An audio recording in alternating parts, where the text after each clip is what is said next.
जय जय श्री राधे श्याम।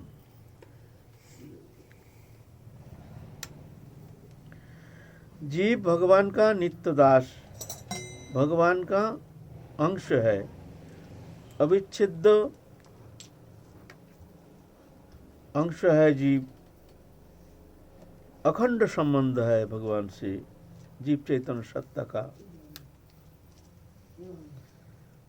लेकिन माया में मुग्धता के कारण जीव अपना स्वरूप भूल गया। मैं भगवान का हूँ, भगवान मेरे हैं।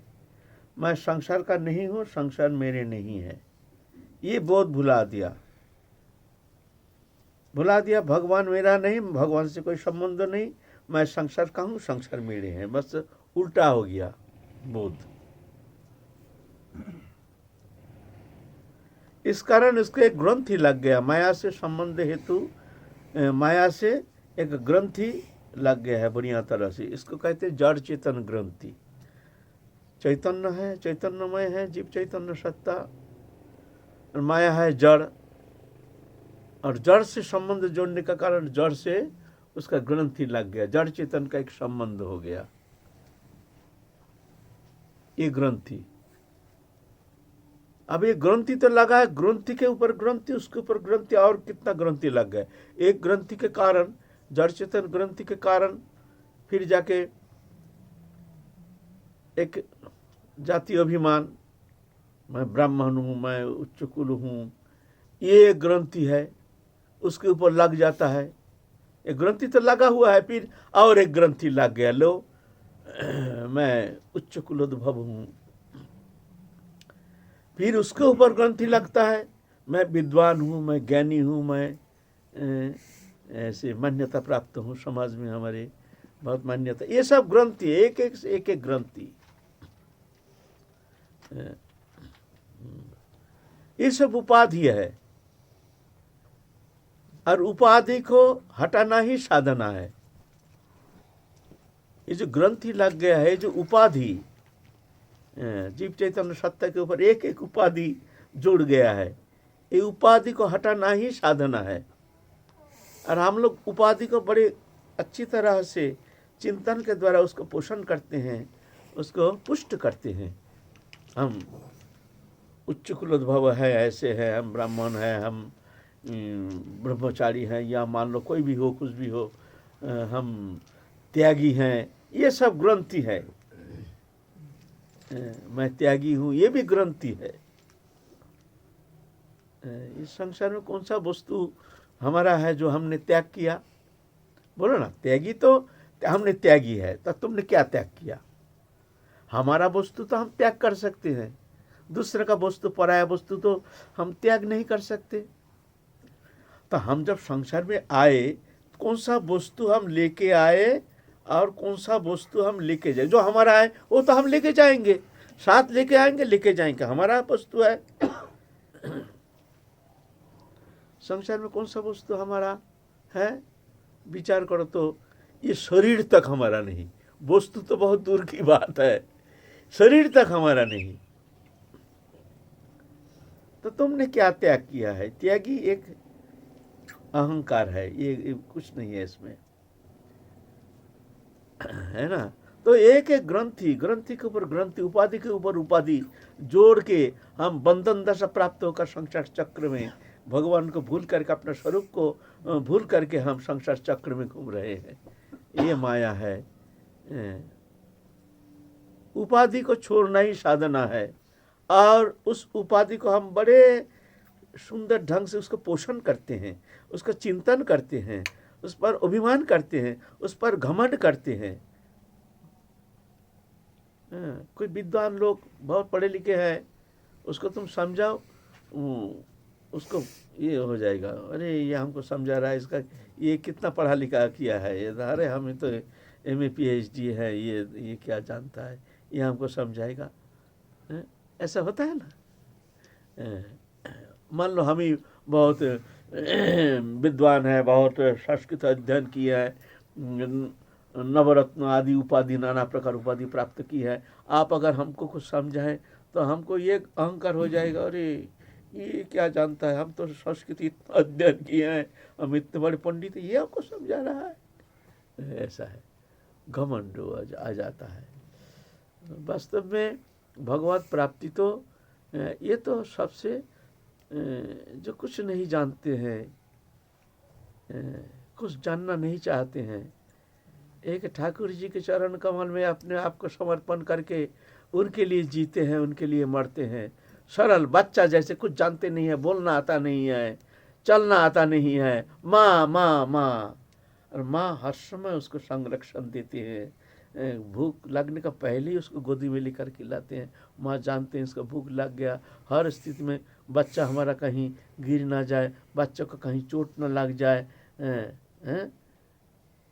विष्ठा मूत्र परित्याग करते हैं। माँ साथ साथ जा कर के साफ सफाई कर देते हैं, बच्चे को छोड़ के कहीं जाते नहीं हैं। कहीं जाएंगे तो बच्चे को ले जाएंगे, जानते ही जानता नहीं। ऐसे ही भगवत शरणागत होकर के जो जीवन व्यतीत करते हैं, प्रभु हम तुम्हारे हैं, तुम हमारे हो, बस हम कुछ जानते नहीं, हम कुछ जानना नहीं चाहते हैं, हम कुछ जानना नहीं चाहते हैं, हम तुमको चाहते हैं, बस तुम्हारे लिए जीना है, तुम्हारे लिए मरना है, हमको कुछ जानना है नहीं। ये सब सर्वोत्तम ज्ञान है, कुछ ना जानना। बस जानने का क्या है, प्यार करना है, भगवान से प्यार करना है, मन को जोड़ना है। मन लग गया तो हो गया, मन लगा नहीं, सब ज्ञान विद्वत्ता धरा रहेगा, सब ज्ञान विद्वत्ता धरा रहेगा। मन लगा नहीं तो कुछ हुआ नहीं। ये भक्ति मार्ग में, प्रेम मार्ग में बड़े बड़े पंडित पड़ा रहता है, और अच्छे अच्छे मूर्ख सरल उपासना के द्वारा भगवत प्राप्ति करके संसार से मुक्त हो जाता है।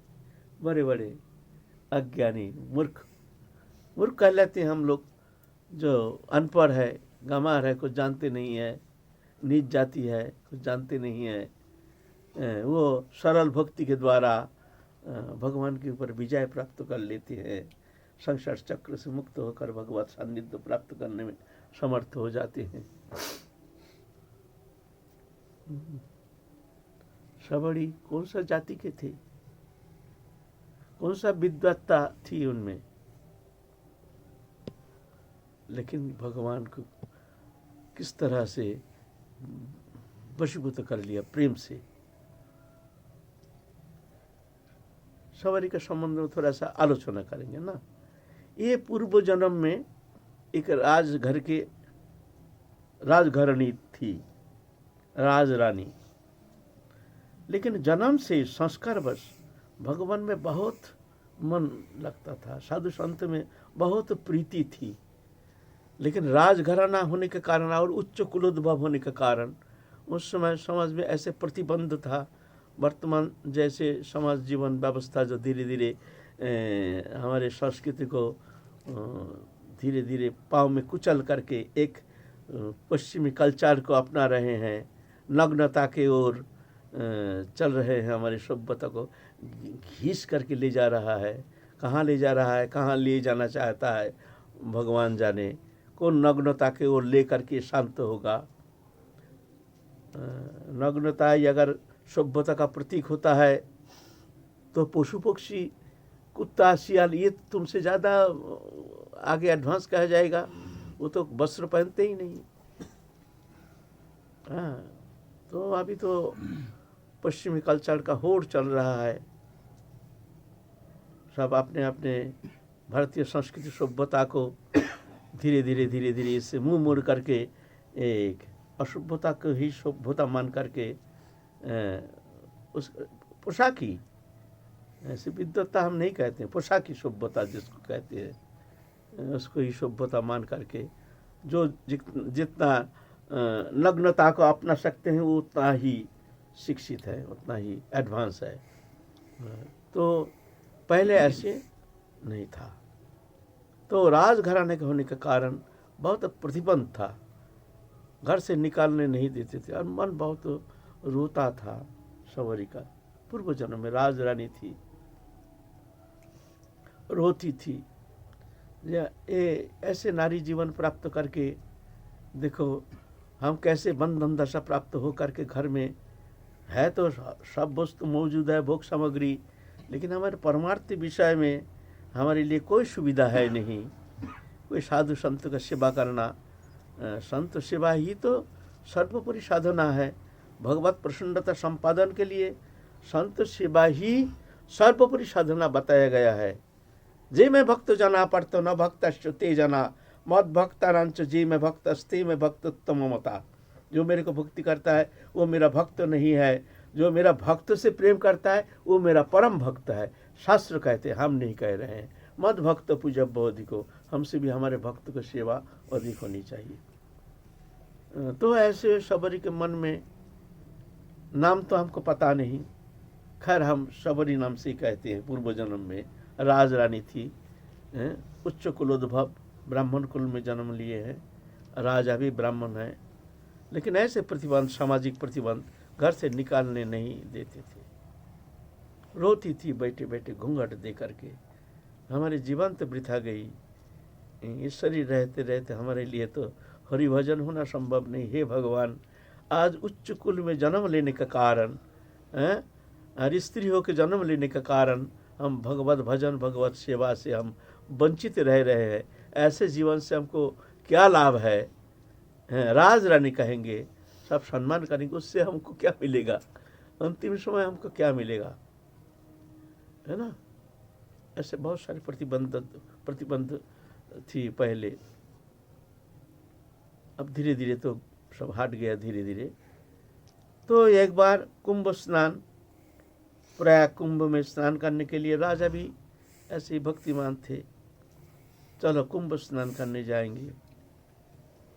तो सबरी सोची कि कुंभ मेला पर्व में जा रहे हैं, बहुत सारे साधु संत दर्शन करने का तो मौका मिलेगा। बहुत खुशी हो गई, बहुत खुशी हो गई। हमारा आज हमारे जीवन में एक शुभ मंगलमय दिन आ रहा है। आज हम साधु संत दर्शन करेंगे। लेकिन ले गए त्रिवेणी संगम में स्नान कराने के लिए, वहाँ भी चारों ओर पर्दा लगा दिए हैं, जैसे पंडित करते हैं ना। राजा तो है ना, जैसे हमारे घरवाली स्नान करेगी तो कोई देख ना ले। साधु संत दर्शन करना तो बहुत दूर की बात है। जो सब साधु संत स्नान करेंगे तो हम सब साधु संत दर्शन, वहाँ भी प्रतिबंध। बहुत दुखी होकर वहाँ संकल्प किए है त्रिवेणी संगम में, हे प्रभु, ये शरीर हमारे चले जाए अच्छा है। इस बार अगर हमको जन्म मिले तो कम से कम उच्च कुल में हमको जन्म नहीं होनी चाहिए। हमको नीच कुल में जन्म देना, जहां हमको सब घृणा करेंगे। ऐसा प्रतिबंध नहीं रहेगा,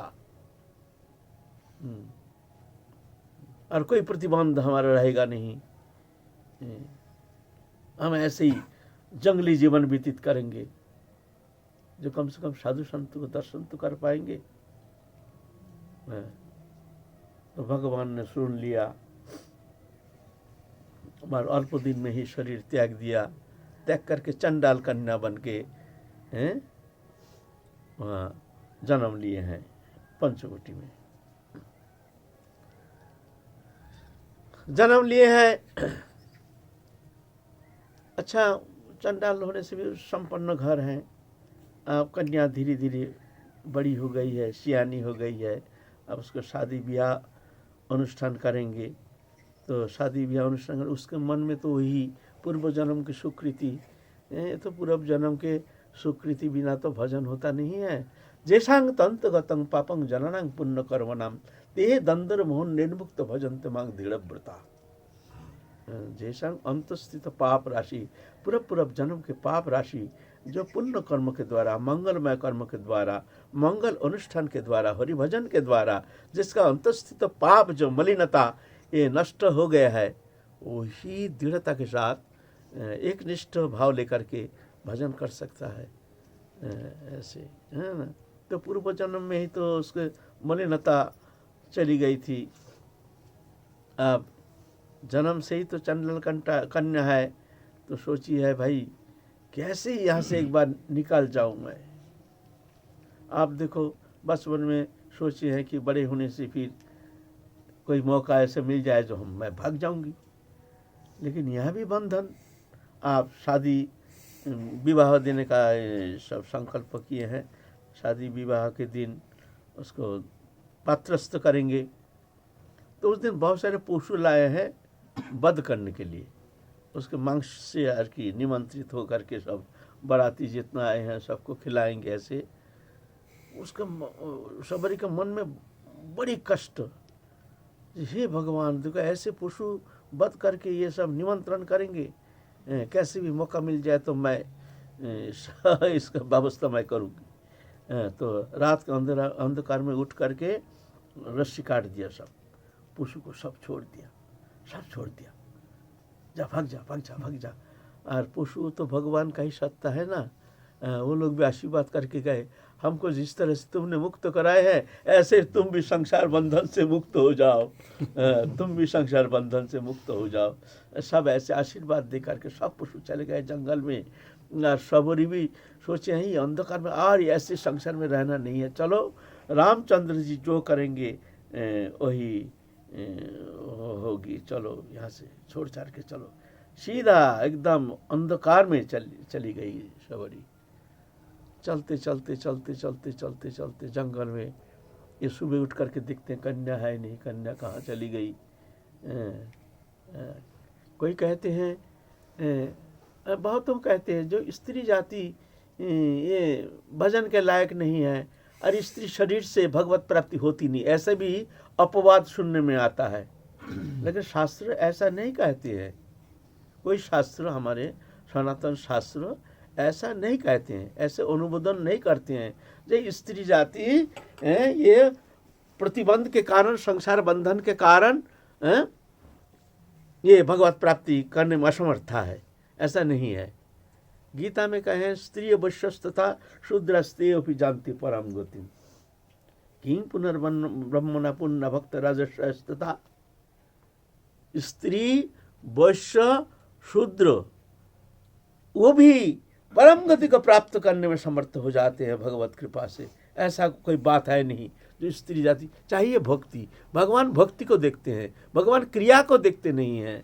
तुम क्या क्रिया कर रहे हो, ये भगवान ये क्या भजन कर रहे हो ये देखते नहीं है, कौन सा सेवा कर रही हो भगवान ये भी देखते नहीं है। देखते हैं तुम्हारा अंतःकरण की स्थिति, तुम्हारा मन क्या कहता है, तुम्हारे भजन के लिए हमारे प्रति तुम्हारे अंतःकरण की जो व्याकुलता कितनी है, तुम्हारे अंदर उत्कंठा कितनी है, संसार के सुख वासना तुम कितना परित्याग किए हो हमारे लिए, कैसे तुमने अपने आप को समर्पण किया हो, भगवान ये देखते हैं। ये देखते नहीं स्त्री शरीर है ये पुरुष शरीर है। वास्तव में आत्मा तो ना स्त्री है ना पुरुष है, ये सब शरीरधारी जितना स्त्री शरीर पुरुष शरीर ये तो शरीर का परिवर्तन है, हार्मोन का चेंज है बस। वास्तव में आत्मा एक ही है। ये कभी मर करके कभी पुरुष बनता है तो कभी स्त्री बनती है, तो ऐसा बात नहीं है। जो स्त्री शरीर भगवत प्राप्ति करने में असमर्था है, ऐसा कोई शास्त्र पुराण आदि कहीं ऐसे शब्द है नहीं। स्त्री वैश्यस तथा शूद्र स्ते अपि जानती परम गतिम, गीता में ये शायद 32 नंबर श्लोक है गीता में 9वें अध्याय में। तो ऐसा बात नहीं है। तो सबरी तो सब छोड़ छाड़ के प्रभु रामचंद्र में समर्पिता हो करके घर छोड़ कर निकाल पड़ी।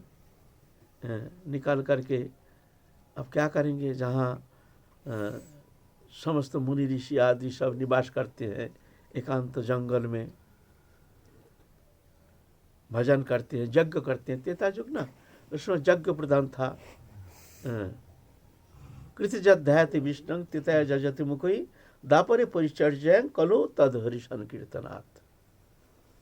ये चार युग में 4 प्रकार उपासना पद्धति है। कृतजत ध्याति विष्णु, सत्य युग में ध्यान के द्वारा भगवत प्राप्ति करते थे, ध्यान प्रदान। त्रेता जजति मुखई, त्रेता युग में यज्ञ के द्वारा, यज्ञ प्रदान, सबको यज्ञ करना जरूरी था भगवत उपासना के लिए, भगवत प्राप्ति के लिए प्रधान। दापरे परिचर्या, दापर युग में परिचर्या माने सेवा प्रधान। कलौ तद हरि संकीर्तनात्, कलियुग में केवल हरि नाम, केवल हरि नाम, केवल हरि नाम, बस हरि नाम जप के द्वारा सरल उपासना पद्धति जो शरीर अल्प आयु, अल्प बुद्धि, मंद संस्कार, शरीर अपटु, इंद्रिय अपटु, बुद्धि खराब, इसीलिए भगवान कृपा करके कलियुग के जीवों के लिए सरल उपासना पद्धति बताए हैं हरिनाम संकीर्तन। कलो तद हरि संकीर्तन, हरिनाम संकीर्तन के द्वारा तो समस्त कुछ प्राप्त कर सकते हो। सिर्फ जैसे तैसे मुख में हरिनाम, मुख में हरिनाम छोड़ना नहीं, अच्छा लागे या ना लागे, रुचि हो चाहे ना हो, समय मिले या ना मिले, शुद्धा शुद्धि विचार नहीं, जहाँ तहाँ जैसे तैसे मुख में नाम रटते रहो, काम करते रहो, तुम्हारा इसमें सिद्धि। उठिते बसिते खाइते शुइते जता तथा नाम लय, देश काल नियम नाई सर्वसिद्धि है। कलियुग में है हरे नाम। और उस समय त्रेता युग यज्ञ प्रधान है, यज्ञ करते थे। तो सबड़ी देखते हैं यहाँ मुनि ऋषि बहुत ज़्यादा, जहाँ चलो इनको तो दर्शन दूर से तो हम दर्शन कर लूँगी खाने के लिए, ऐसे में युग प्रभाव। अभी जैसे जंगल में फल नहीं, फूल नहीं, कुछ नहीं, पहले ऐसी स्थिति नहीं थी। प्रकृति भी ऐसी इस तरह से फल प्रदान करती थी प्रकृति, तो फल फूल सब जंगल में भरा रहता था। तो सबड़ी वो फल तोड़ करके उसमें जंगल में एक झोपड़ी बना करके वहाँ पर वो अपना गुजारा करती थी। रात के अंधकार में जा करके मुनि ऋषियों का सब जो आश्रम है उसको झाड़ू लगाती थी। वहाँ रहते थे मातंग ऋषि नाम के एक बहुत सरल स्वभाव के एक ऋषि रहते थे। मातंग ऋषि उनके आंगन भी इस तरह से रात के अंधकार में झाड़ू लगाती थी सबरी, और वो दर्शन करके बस नेत्र जल से अपने अंगों को धोते थे।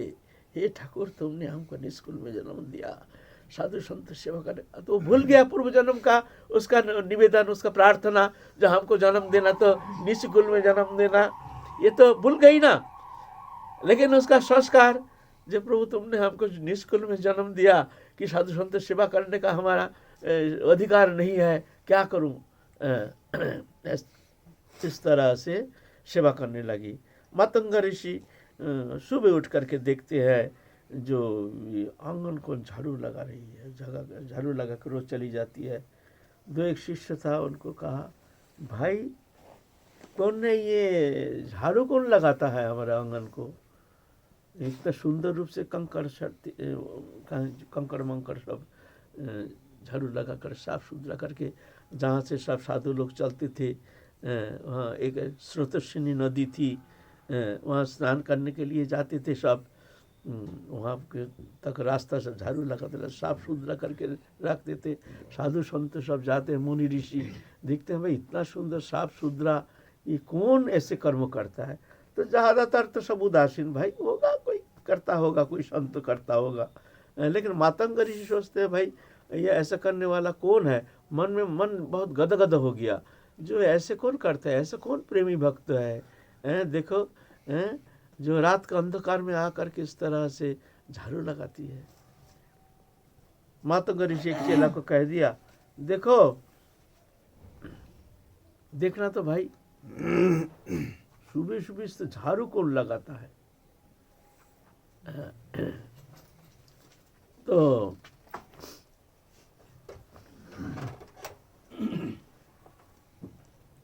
चेला ने देखता है रात के अंधकार में एक अल्प उम्र की एक लड़की, काला, दिखने में भी बदसूरती, इतनी सुंदरी नहीं, क्योंकि वो भगवान से प्रार्थना भी की थी कि हमको बदसूरती बनाना, जो हमारे तरफ कोई देखे नहीं, नजर ना उठाए।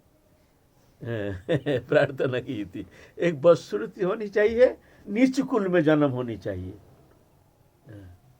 इतना मन इतना खिन्न हो गया, जो ऐसे कुल में जन्म लेकर के हमारा हरिभजन हुआ नहीं। हे प्रभु, इस बार हमको ऐसा जन्म दो, पहले हमको निष्कुल में जन्म देना और बदसूरती कर देना, जो हमारे तरफ कोई नजर ना उठाए। देखो कैसे प्रार्थना हरिभजन के लिए। हम लोग तो प्रार्थना करते हैं सुंदरता के लिए, कितना कुछ कोशिश करते हैं, अपना सुंदरता बढ़ाने के लिए कितना हजारों रुपया खर्च करते हैं, कपड़ा लत्ता पहनते हैं, गहना पहनते हैं, कितना सारे प्रसाधनी व्यवहार करते हैं, लेकिन ऐसे नहीं हरि भजन के लिए प्रार्थना की है। तो शबरी झाड़ू लगा रही थी, तो जा करके वो मातंग ऋषि के जो चेला जा करके घबरा गई, तुमने झाड़ू लगा रही हो? तो रोने लगी, पाँव पकड़ के, चरण पकड़ के, माफ़ कर दो महाराज। वो तो ऐसे नीच जाती है ना, उसके ऊपर सोची कि हम तो चंडालिनी नीच जाती है, शायद अपवित्र कर दिए हैं, तो ये तो बहुत ही ना जाने ये क्या श्राप दे देंगे। पहले तो ऐसे ही मैं निष्कुल बाबा, उसके ऊपर ऐसे अन्याय किए हैं, श्राप दे देगा तो फिर मुश्किल हो जाएगा। तो चलो गुरुजी तुमको बुला रहे हैं, चलो क्या करेंगे। डरते डरते डरते डरते आई है, मातंग ऋषि आए बाहर, आँख पे आंसू आ गया। आह, स्त्री जाति कैसे भयभीता, हाथ जोड़ के खड़ी है, महाराज क्षमा कर दीजिए, हमसे गलती हो गया है, हम अपवित्र कर दिया है। अरे तू है कौन? तो मैं ऐसे, मेरा नाम शबरी है, क्षमा कर दीजिए, हम अपवित्र कर दिए हैं, झाड़ू लगाए हैं, क्या करूं महाराज, जन्म से बहुत निष्कुल में जन्म है, क्या करूं, साधु संत की कृपा चाहिए, नहीं तो हमारे जीवन तो धिक्कार है, इससे मर जाना अच्छा है। तो हमको तो कोई कृपा नहीं करेंगे, क्योंकि हम तो नीच जाति है, हमको कोई कृपा नहीं करेंगे। तो क्या करूं, मैं इस तरह से झाड़ू लगाती हूँ। मातंग ऋषि का मन एकदम पिघल गया।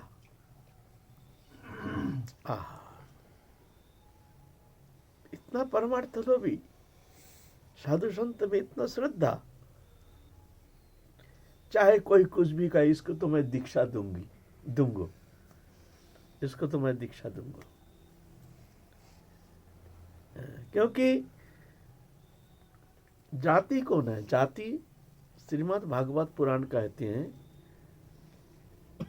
अन्य वर्णों में भी अगर कोई ब्राह्मण से तो कोई गुण दिखने में आता है तो उसको ब्राह्मण मान लेना, जिसमें जो गुण देखोगे वो गुण के अनुसार उसको वो जाति मान लेना।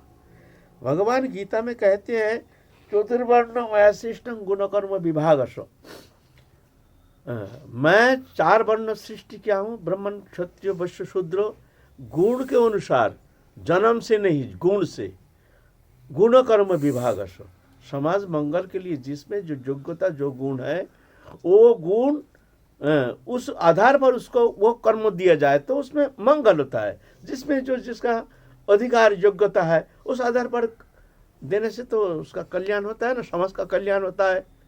जैसे ब्राह्मण गुण क्या है? देवद्विज गुरु प्राज्ञ पूजनम शौच आर्जवम ब्रह्मचर्य अहिंसा ब्रह्म कर्म स्वभावजम। देवो द्विजो गुरु प्राज्ञ पूजनम शौच आर्जवम ब्रह्म कर्म, ये सब ब्राह्मण गुण है। ब्राह्मण में ये गुण रहनी चाहिए। देवद्विज गुरु ना, ये ब्राह्मण चित्त गुण है। क्षम दम तप शौच खांति आर्जवम में बचा ब्रह्मचर्य अहिंसा से ब्रह्म कर्म स्वभावजम। क्षम दम तप शौच खांति, क्यों? ब्राह्मण समाज को शिक्षा देगा तो शिक्षा देने के लिए वो शैक्षिक योग्यता होनी चाहिए। शैक्षिक योग्यता नहीं है तो वो क्या शिक्षा देगा? आजकल तो ऐसे व्यवस्था है नहीं। आजकल तो जाति के आधार पर इस तरह से अधिकार दिया जा रहा है। ठीक है, दो अच्छा है, लेकिन इसका परिणाम क्या होगा? जिसका योग्यता नहीं है, अयोग्य व्यक्ति को तुम योग्य आसन पर तुमको बैठा रहे हो तो समाज के ऊपर असर करेगा। मान लो एक जन टीचर हम नियुक्त कर रहे हैं, उसका शैक्षिक योग्यता है नहीं तो क्या शिक्षा देगा? तुमने तो उसको आगे बढ़ाने के लिए, ऐसे आगे थोड़ी बढ़ता है। आगे बढ़ाने के लिए उनको शिक्षित करो, उनको शिक्षित करो, उनको आगे बढ़ाओ, उनको योग्य बनाओ, फिर योग्य योग्यता के आधार पर उनको तुम बैठा तो जाकर के समाज का मंगल होगा। लेकिन क्या जाने वर्तमान समाज व्यवस्था, दंडवत बाबा, चिंता के अगम, समझ में आता नहीं है। जिसका जो अधिकार नहीं, योग्यता नहीं, और योग्य आसन पर बैठा रहे हैं, वो क्या करे, करेगा क्या? ठीक है, अच्छा है, तुमने किया, क्या वो क्या कर सकता है? हाँ, योग्य है तो कोई बात नहीं है, तो बहुत सुंदर है। मान लो उसकी योग्यता पूरा भरी हुई है तो ठीक है, उसको बैठा दो, तब तो उत्तम है, होनी चाहिए ऐसे ही। लेकिन ऐसा नहीं, योग्यता भोग्यता का कोई जरूरत नहीं है। बस पहले ऐसा नहीं था। शौर्य तेज धिते दक्ष युद्ध च पलायनम दानम ईश्वर भावस्य खात्र कर्म स्वभावजम। क्षत्रिय जो लड़ाई करेगा उसके अंदर तो योग्यता होना चाहिए, उसका गुण होना चाहिए। लड़ाई करेगा, रणभूमि में पीठ नहीं मोड़ेगा। शौर्य तेज धृति दक्ष युद्ध च अपलायनम, माने रणभूमि में पीठ मोड़ के आता नहीं है, मरने के लिए तैयार, फिर भी पीछे हटता नहीं है। दानम ईश्वर भावस्य खात्र कर्म स्वभावजम, एक क्षत्रिय का स्वभाव है, ऐसा होना चाहिए तो वो क्षत्रिय है। लेकिन अभी ऐसा नहीं है। अब क्षत्रिय कोई पैसा दो, बस फौजी में चले जाओ, पुलिस में चले जाओ। अरे क्या करेगा वो? तो डंडा लेके भागेगा। लड़ाई दंगा शुरू हो गया, देखते हैं बढ़िया, वो बोले भाई पीठ बचाओ, पहले भागो यहाँ से। वो भाग कर कहीं दुबक जाएगा, सरकार को जगह बोले वहाँ डंडा बजा के आ गया। पीठ के अंदर कौन देखता है? कृषि गोरक्षा वाणिज्यम जो वैश्य कर्म स्वभावजम, ये वैश्य कर्म, ऐसे विभाजन था, है ना। लेकिन अभी तो ऐसा है नहीं कुछ विभाजन। तो ऐसे पहले ऐसा था जी। नीच जाति को, जो नीच जाति कौन है? जो निसंस्कार संपन्न हो, जिसके संस्कार में अज्ञानता, मूढ़ता, कोई संस्कार नहीं, कोई गुण नहीं, कोई योग्यता नहीं, ऐसे जो है वो नीच जाति, छोटी जात। गुण से नहीं, जाति से। जाति क्या होता है? नहीं, गुण से जाति होती है। छांदोग्य उपनिषद में है, जाबाल संहिता, जाबाल ऋषि, सत्यकाम नाम के एक बालक गए हैं गौतम ऋषि के पास, जा करके रो रहे हैं। गौतम ऋषि कहते हैं तुम कौन हो, क्या बात, क्यों रोते हो? कहते हैं हम वेद अध्ययन करने के लिए आए हैं, कृपा करके हमको वेद अध्ययन कराइए। तो गौतम ऋषि कहते हैं वेद अध्ययन कराएंगे? ब्राह्मण छोड़ के तो वेद अध्ययन करना संभव नहीं है, ब्राह्मण होना जरूरी है। और ब्राह्मण तो गुण से होता है, समदम तपस्या खांत्यार, ये सब गुण परे परीक्षण करते थे, ये गुण उनमें है कि नहीं। पहले कई साल उसको परीक्षण करते थे गुरुदेव, ये गुण उनमें है कि नहीं। परीक्षा करके जब देखते थे ना ये गुण उनमें है, तो जाके उनको वेद अध्ययन कराते थे, नहीं तो नहीं। ऐसे जाओ घर जाओ, तुम्हारा अधिकार नहीं है, ऐसा था पहले। तो सत्यकाम गए हैं गौतम ऋषि के पास, कहते हैं तुम्हारा पितृ परिचय बताओ, तुम कौन कुलोद्भव हो, कौन कुल में जन्म लिया। तो सत्यकाम कहते हैं प्रभु हमारे पितृ परिचय अज्ञात है, मेरी माँ मेरे को कुमारी अवस्था में प्राप्त किए हैं, हमारे पितृ परिचय अज्ञात, बताइए। जैसे पितृ परिचय ही है नहीं, कुमारी अवस्था में प्राप्त किए है हमको हमारी माँ, और गए हैं वेद अध्ययन के लिए। बोल करके रोना शुरू किए हैं। आप कृपा करके, आपकी कृपा ही भरोसा, आप कृपा करके हमको वेद अध्ययन कराइए, नहीं तो हमारे ये जीवन वृथा है। तो गौतम ऋषि आंख मूंद के बैठे हैं चुपचाप। ये तो बड़ा अद्भुत संकट, इसको कौन कुलोद्भव कहेंगे जो पितृ परिचय अज्ञात, पिता का परिचय ही है नहीं, कुमारी अवस्था में प्राप्त किया। आया है वेद अध्ययन के लिए, अभी इसका संस्कार कौन सा संस्कार है? फिर कुछ समय विषय ध्यान करके फिर निरूपण किए, जो तुम ब्राह्मण कुलोद्भवो, वेद में तुम्हारा अधिकार है, चलो तुम यहीं रहो, तुम वेद अध्ययन करो।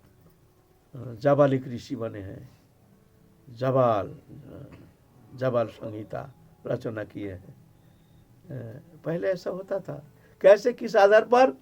ना देखिए, जगत में जितना कलंक है, मातृ कलंक के ऊपर कोई कलंक है नहीं। सबसे बड़ा कलंक, अगर कुछ कलंक संसार में है तो सबसे बड़ी कलंक है मातृ कलंक। और इतना सत्यवादी कि मातृ कलंक को भी वो किस तरह से व्यक्त किया, सत्य को किस तरह से स्थापना किए। सत्यवादी, कितना बड़ा सत्यवादी, एक नंबर। ये सत्यवादिता के ऊपर निर्णय किए हैं। ये ब्राह्मण कुलोद्भव नहीं थी। इतना बड़ा सत्य बोलना संसार में किसी मनुष्य के द्वारा संभव नहीं। इतना बड़ा सत्य शब्द बोलना, मातृ कलंक को छुपाया नहीं। समझ गया कैसे निर्णय लिया? ब्राह्मण कुलोद्भव और वेद में निष्ठा। तो पहले ऐसा होता था, गुण से आधारित, जन्म से नहीं। तो मातंग ऋषि देखते हैं, ये तो गुण से, तो ये तो ब्राह्मण संस्कार संपन्न, इतना बड़ा परमार्थ निष्ठा, साधु संत में इतनी प्रेम, इतनी दीनता, इतनी विनम्रता, इतनी त्याग। तुम काल सुबह स्नान करके आ जाना, हम तुमको दीक्षा मंत्र प्रदान करेंगे। तो दूसरा दिन सबरी तो एकदम रोते रोते, एकदम इतनी बड़ी कृपा हम पर, इतनी बड़ी कृपा, हमको दीक्षा मिल जाएगी क्या? हम इसी जन्म में हम रामचंद्र जी की कृपा प्राप्त कर सकूंगी? एकदम वो तो एकदम आत्महारा हो गई। इतनी बड़ी कृपा रामचंद्र जी की, हमको दीक्षा मिलेगी? इससे बड़ी कृपा और क्या हो सकती है? दूसरा दिन आई तो उसको राम मंत्र में दीक्षा प्रदान किए हैं मातंग ऋषि। फिर हम लोग आगे काल चलेंगे, 11:30 बज गया। सबरी संबंध